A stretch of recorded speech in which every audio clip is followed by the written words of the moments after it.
got sick and it messed up everything. So we're looking at session 1 here of block 3, week 1, and it's Friday, and I'm doing this exercise or this workout today.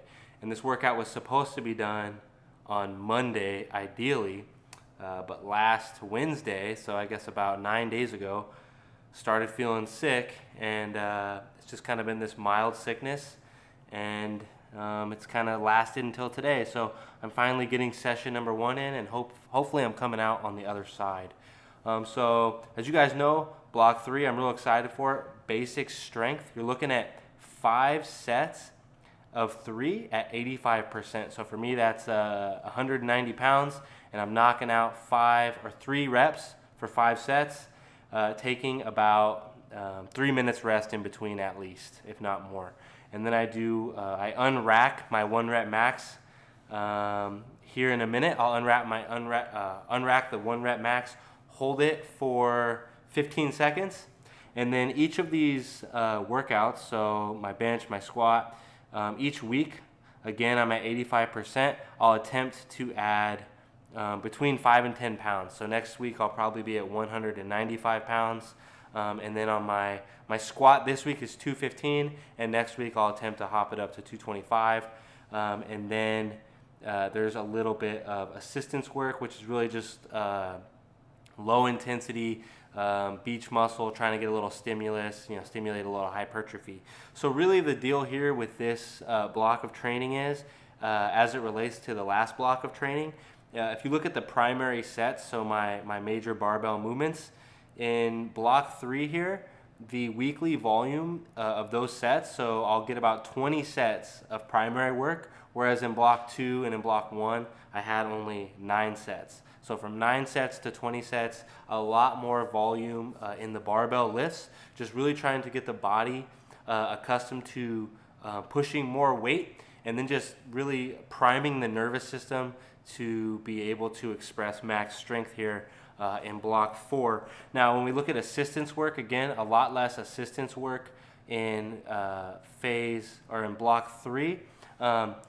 Blocks 1 and 2 were challenging because I was really focused on everything was, again, a superset, and I was only resting 45 seconds. So, if you're watching the workout, you might not think it was much, but when you're only resting 45 seconds between each superset, that really kicks your butt, and the workout is really hard. I actually much prefer doing a workout like this and going higher intensity than having like that cardio element of like never resting. I hate that. But it was good for me. Again, like I said, I built a foundation, and now it's time to push those strength gains.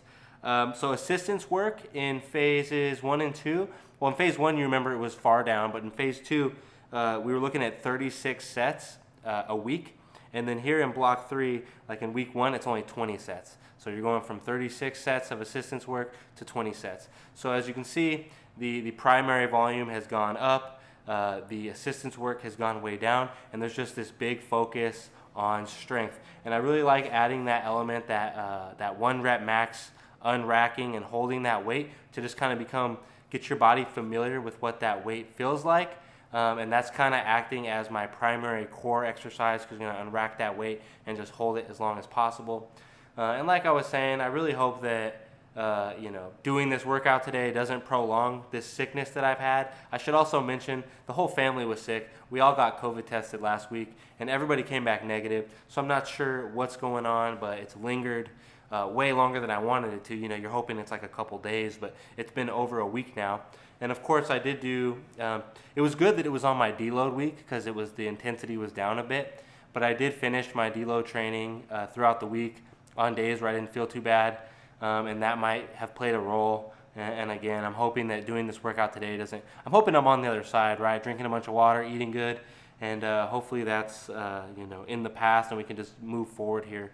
I actually wanted to post a video today of session number 2 because the episode last week, was bench press as well, and I didn't want to do bench press 2 weeks in a row, but it just didn't work out that way. I'm honestly surprised I'm getting a video posted anyway, but here it is.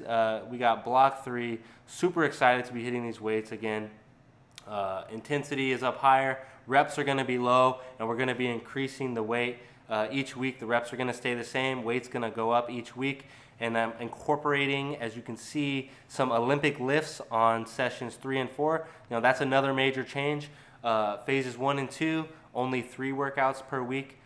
Here in phases or block 3 and 4, there's going to be 4 workouts per week. So again, the volume is down, but there's more frequency in terms of days per week training, and of course the intensity is up, and I'm incorporating some Olympic lifts. Now, something that's important to note about those lifts, I'm not incorporating those Olympic lifts in any way to try to like max out on those lifts. I'm really incorporating them just because I really like the element of speed that they bring to the training.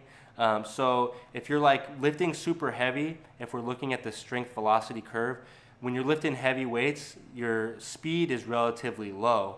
You compare that to like body weight training. If you were sprinting or jumping, the weight is relatively low, but the speed is super high.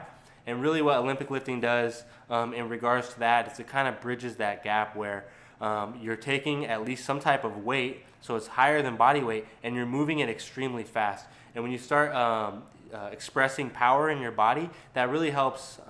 It really pairs well with strength, right? That power and that strength combination really helps enhance the strength adaptation, and of course that's what I'm going for. So when I'm performing these Olympic lifts, I did Olympic weightlifting in high school, so there's definitely some familiarity there. I competed for a few years, 4 years about in that. But again, it takes a ton of practice to be technically proficient in Olympic lifting. So what I'm doing here is I'm just kind of dabbling. I'm just going to be playing with some weights that are light that I can move fast and handle hopefully pretty easily. And the whole goal there is just, again, to kind of get that, just really express power, right? So I'm not really interested in taking those Olympic lifts to maximum numbers, like the most I can possibly clean or snatch. I'm really just focused on getting to a comfortable number and just hammering it out, and really focusing more on speed than overall strength with that lift, and getting that speed and that power adaptation that I'm looking for, that will hopefully just enhance that the power that I'm trying to express here in this program. So that is it for this episode. Thanks, y'all. I appreciate you guys who tune in and listen.